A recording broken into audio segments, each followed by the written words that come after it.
Hello students, मैं हरजिंदर पाल सिंह आज एक एडवांस वेल्डिंग का नया वीडियो लेके आया हूँ।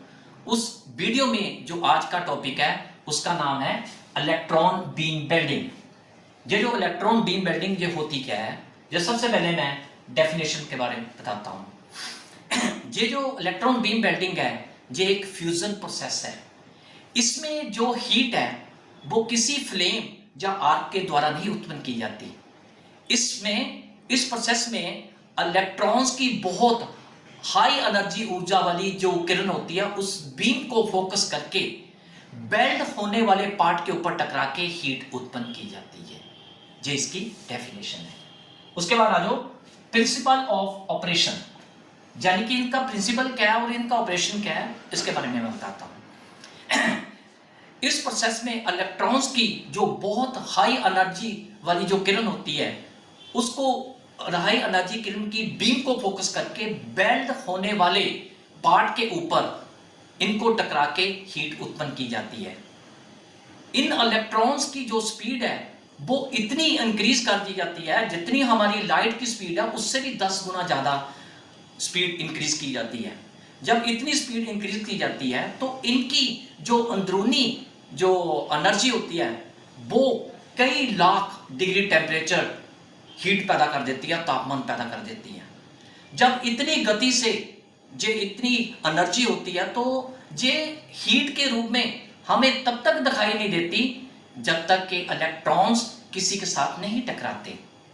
जब इलेक्ट्रॉन्स बेल्ड होने वाले पार्ट के ऊपर जहां पे हमने बेल्डिंग करनी है वहां टकराते हैं तो इनकी गति कम हो जाती है।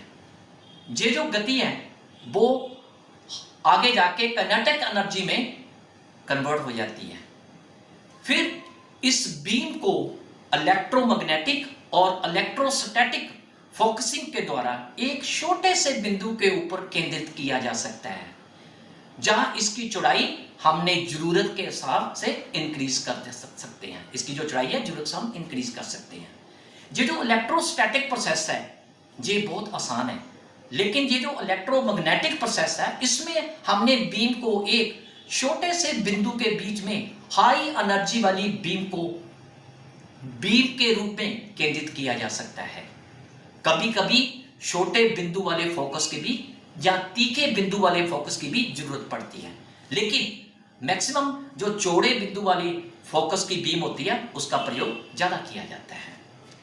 ये जो इलेक्ट्रॉन्स हैं एक टंगस्टन के फिलामेंट से प्राप्त किए जाते हैं जिनका टेम्परेचर 2000 डिग्री के अप्रोक्सीमेटली आसपास होता है। इतना हाई टेम्परेचर होने के नाते ये हवा में जो फिलामेंट है ये सड़ जाता है। इसीलिए इसको वायु रहित यानी कि जहां हवा ना हो वहां पे इसका प्रयोग किया जाता है और इसकी जो गति है वो एक समान रहती है। इसमें कैथोड के ऊपर जो फिलामेंट है उसके ऊपर जो पोटेंशियल है वो 15,000 वोल्ट का होता है, लेकिन एनोड के ऊपर 5,000 से लेके 10,000 वोल्ट तक रखा जाता है। ये जो प्रोसेस है इलेक्ट्रॉन बीम वेल्डिंग ये बहुत क्लीन प्रोसेस है। इसमें किसी भी प्रकार का केमिकल रिएक्शन नहीं होता जिसके कारण हम ज्वाइंट को आसानी से पूरा किया जा सकता है। इस प्रोसेस में बहुत बारीक पत्थरों से लेके टंगस्टन, कोलंबियम और टेटालोन जैसी जो रिफ्रैक्टरी मेटल्स होते हैं उनको बहुत आसानी से हम बेल्ड कर सकते हैं। जो जल्दी ऑक्सीडाइज होने वाले मेटल होते हैं जैसे टाइटेनियम, बेरिलियम और जिरकोनियम आदि को बिना किसी रुकावट से हम बेल्ड कर सकते हैं और इस प्रोसेस में हम डिसिमिलर मेटल को भी बेल्ड कर सकते हैं जैसे कि एल्युमिनियम, स्टील और सिरेमिक्स। और आगे है इक्विपमेंट्स और सबसे पहले हम पावर सप्लाई के बारे में बात करते हैं। इस प्रोसेस में ये जो पावर सप्लाई है वो डीसी हम यूज करते हैं।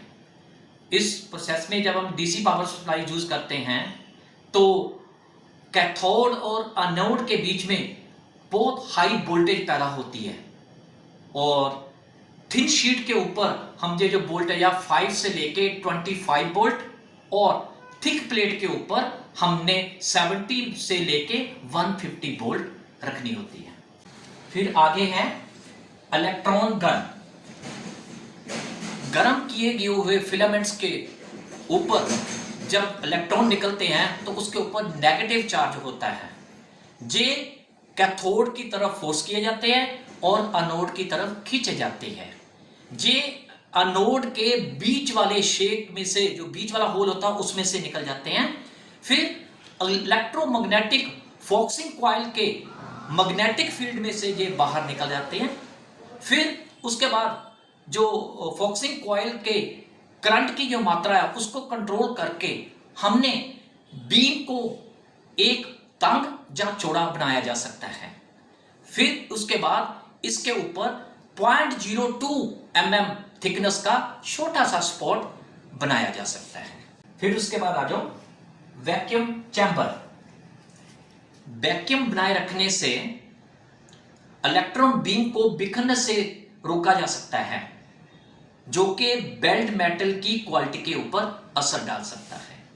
फिर आ जाओ फोकसिंग लेंस। ये एक इलेक्ट्रोमैग्नेटिक लेंस है जो कि इलेक्ट्रॉन बीम को एक पॉइंट के ऊपर केंद्रित करने के लिए यूज किया जाता है, जिसके कारण वेल्डिंग के लिए हाई टेम्परेचर और वेल्डिंग के लिए रिक्वायर्ड हीट पैदा करता है। फिर इसके बाद आता है इलेक्ट्रिकल कंट्रोल। इसमें beam control, beam current, focusing current, filament current आदि को कंट्रोल करने के लिए मीटर और स्विच की जरूरत पड़ती है। फिर जो एडजस्टिंग कंट्रोल है उसमें मशीन के स्विच को ऑन ऑफ करना, हाई वोल्टेज एडजस्टमेंट करना, एडजस्टमेंट एक्टिवेशन, फिर फोकसिंग एडजस्टमेंट और वर्किंग टेबल को कंट्रोल करने के लिए इसमें स्विच की जरूरत पड़ती है। और आखिर में आ जाओ CNC वर्क टेबल। ये जो CNC वर्क टेबल है ये वर्क पीस को एक जगह से दूसरी जगह ले जाने के लिए इसका प्रयोग किया जाता है। ये जैब इंश्योर करता है कि वेल्डिंग के दौरान वर्क पीस की जो पोजीशन है वो सही है कि नहीं।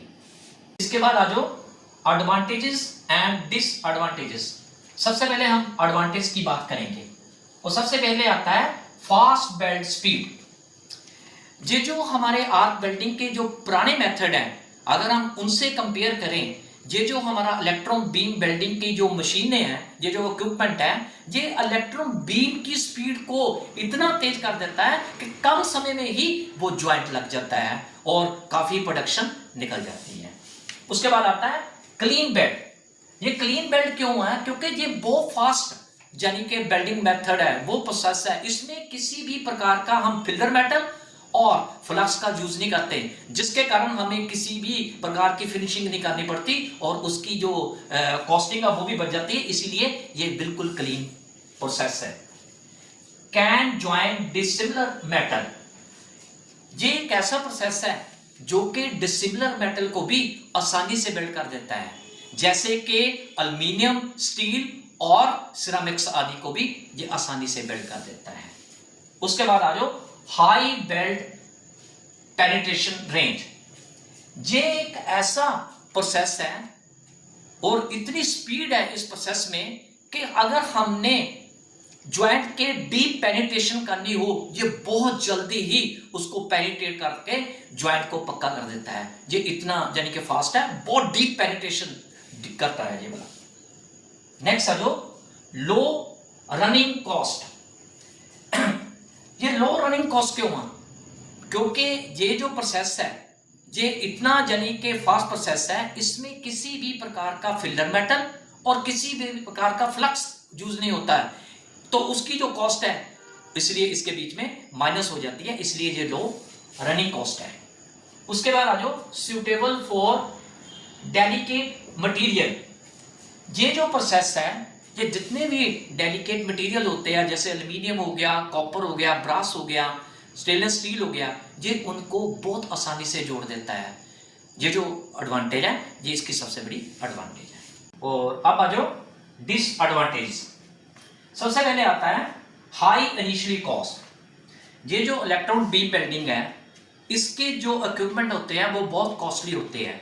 जैसे कि वैक्यूम चैम्बर हो गया, वैक्यूम पंपिंग सिस्टम हो गया, जो इलेक्ट्रॉन गन होगी, जितने भी इसके जो पार्ट होते हैं उनकी कॉस्ट ज़्यादा होने के नाते इसकी ये एक फर्स्ट डिसएडवांटेज होती है।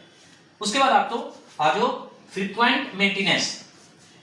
जैसे कि मैंने आपको बताया कि इसकी जो कॉस्ट है इतनी ज़्यादा है, इसके जो इक्विपमेंट है उसकी कॉस्ट इतना ज़्यादा है, तो उसके कारण इसकी टाइम टू टाइम हमें मेंटेनेंस करनी पड़ती है। तो वो जो मेंटेनेंस की कॉस्ट है वो भी ज़्यादा होती है, इसलिए ये इसकी दूसरी डिसएडवांटेज है। थर्ड आ जाओ हाईली स्किल्ड ऑपरेटर। जैसे कि मैंने अभी बताया कि इसके जो इक्विपमेंट है वो इतने कॉस्टली है, तो उसकी मेंटेनेंस भी हमने टाइम टू टाइम करनी होती है। उसके कारण इसके लिए इस प्रोसेस में जो हाईली स्किल्ड पर्सन है वो अपॉइंट करना पड़ता है, ताकि उसकी मेंटेनेंस भी करता रहे और जो इसकी कॉस्ट है उसको भी देखता रहे, प्लस जो वेल्डिंग है वो भी परफॉर्म करता रहे। और आखिर में आ जाओ प्रिकॉशन रिक्वायर्ड फ्रॉम रेडिएशन। इसकी ये सबसे बड़ी डिसएडवांटेज है कि जो इलेक्ट्रॉन बीम जब हम वेल्डिंग करते हैं तो उसमें रेडिएशन बहुत निकलती है, जो कि एक्सरेज रेडिएशन है ना, जो कि शरीर के लिए हार्मफुल होती है। तो ये जो रेडिएशन है इससे भी हमने बचना होता है। वैसे तो जो भी हम वेल्डिंग करते हैं वैक्यूम चैम्बर होता है उसके बीच में जाते हैं, पर फिर भी कहीं ना कहीं जो रेडिएशन है वो हार्मफुल इंसान के ऊपर होती है। तो ये इसकी सबसे बड़ी डिसएडवांटेज है। तो बेटे ये था हमारा आज का एडवांस वेल्डिंग का इलेक्ट्रॉन बीम वेल्डिंग का जो चैप्टर है, वो मैंने आज आपको इसमें पूरी तरह एक्सप्लेन करके बताया। आपने ये वाला जो वीडियो देखा है वो कमेंट सेक्शन में जाके बताना कि आपको कैसा लगा, और साथ में आपने लाइक भी करना, शेयर भी करना और सब्सक्राइब भी करना। Have a nice day.